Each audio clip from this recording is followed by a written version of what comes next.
our roads. They control even where and how we construct our roads. I believe that Alaskans are smart enough to run our state ourselves, and we certainly have the prosperity and the potential, natural resources to generate our own revenue, and I think we need to start turning down that federal money. Thank you. We have another general question from the audience. The state keeps investing money in the Matt Creamery. We now have almost $1 million of loans to them with no signatures of guarantee. What will you do to bring accountability to our Department of Agriculture? I have a great answer for this question. So, the state is really bad at picking winners, and that's what we've done as a state. We've picked winners on projects continually. We think that we can run private business. I come from 25 years of private sector experience, and the only people that can produce a job-ready project is the private sector. Government is horrible at it. So I think what we need to keep doing in the legislature, and I've advocated for, is, we can provide an environment that you can invest in without providing you the down payment and make the payments for you. So I think there's a balance between what the state should do. We wouldn't need tax credits, and this is my biggest burn with the legislature, is we pass tax credit after tax credit after tax credit. You know what? If we didn't have such high taxes, we wouldn't need tax credit. Right. It's so genius. I mean, why don't we just start lowering taxes? Investment dollars for come, and there you have it, a healthy, vibrant economy. So that's my Thank you. Our next question from the audience. With only a 90-day session, how will you enforce legislative priorities on real issues facing the state and not just proclaiming another Daniel Inouye Day or Brain Injury Awareness Month? Well, I've been working the 120-day session and the 90-day sessions. It's a lot of work to do, a lot of work to get done in a short time. While you can't constitutionally limit a legislator's ability to introduce legislation, I think some talk has just come by the Speaker and Senate President to limit the bill introductions to a couple of important high priorities. There's too much going on in the state to waste time on frivolous bills. There's too much important stuff that needs to be done in a short amount of time within it. Thank you. And another one, if we had to pay today's operating budget, it would take $7,000 from every man, woman, and child in this state. Given that much of this is formula-driven, what specific things can be done to lower state spending?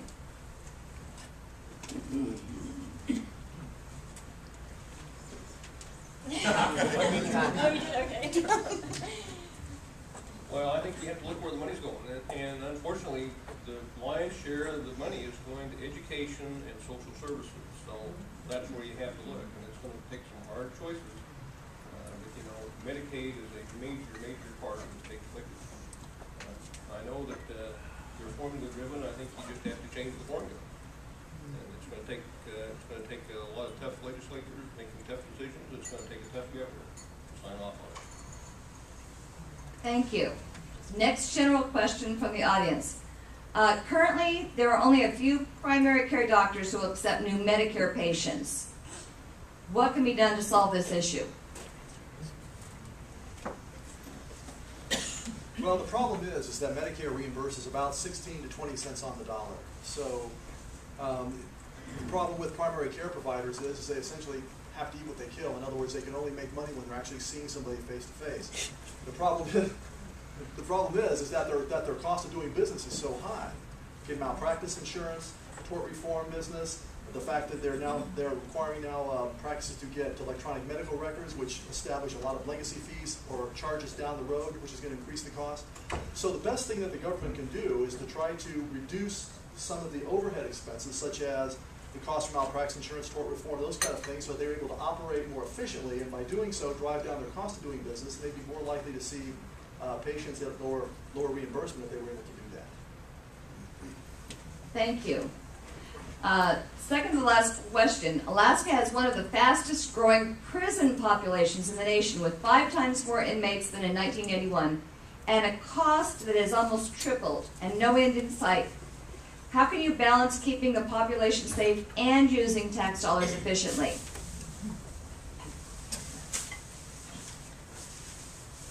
First off, we got to look at those inmates and find out how many of those people are truly a threat to society. how many have been criminalized for personal activity such as smoking marijuana, growing marijuana for personal use. You really got to look at who's in there before you start deciding to making cuts. Prisons have become an industry in America, not a reform system.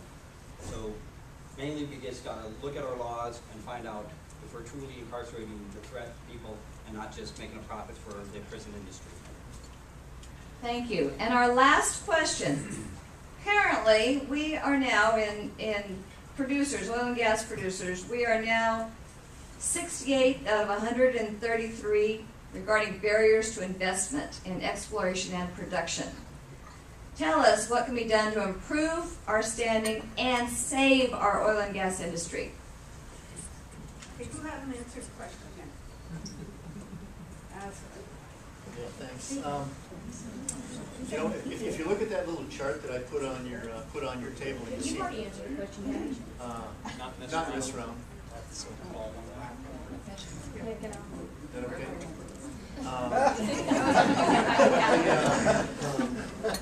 Was my answer good?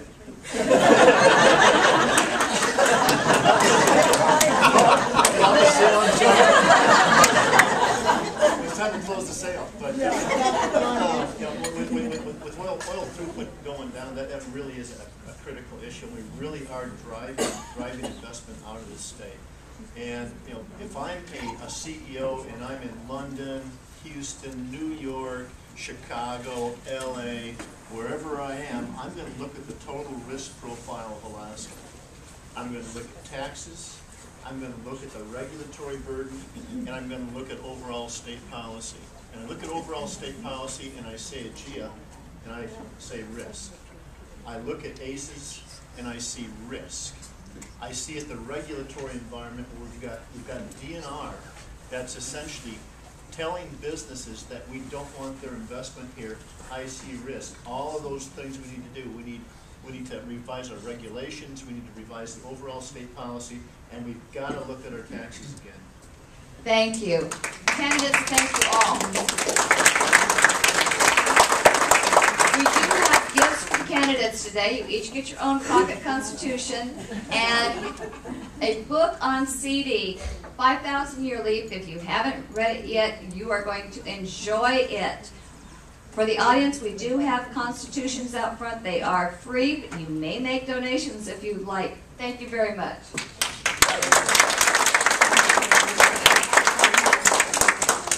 Candidates, the Midnight Sun Republican Women's Club truly appreciates your participation in our candidate forum. We hope that you enjoyed this event and that this will be one of the most exciting, interesting, and entertaining events that you've done this season. We want to wish you all the very best luck in your campaigns. And we do have a reminder for all of you. Campaigns cost money, as these people certainly know. If any of these candidates strike you as the type of individual that we need in Juneau, please find one of their envelopes, either on your table or on the table outside, and put a check in it. It doesn't matter if it's $5 or $500, I'm sure everyone will appreciate it.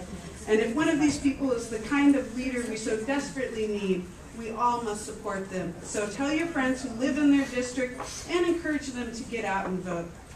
Candidates and guests, remember that the buffet is still open, so you're welcome to stay and visit. If you have filled out a membership application, please get it to one of the ladies in the club. We thank you all for attending today. I know I speak for all of us when I say what a privilege it is to live in a country where we can have this type of an open political process and where we the people select our leaders. Again, thank you all for attending.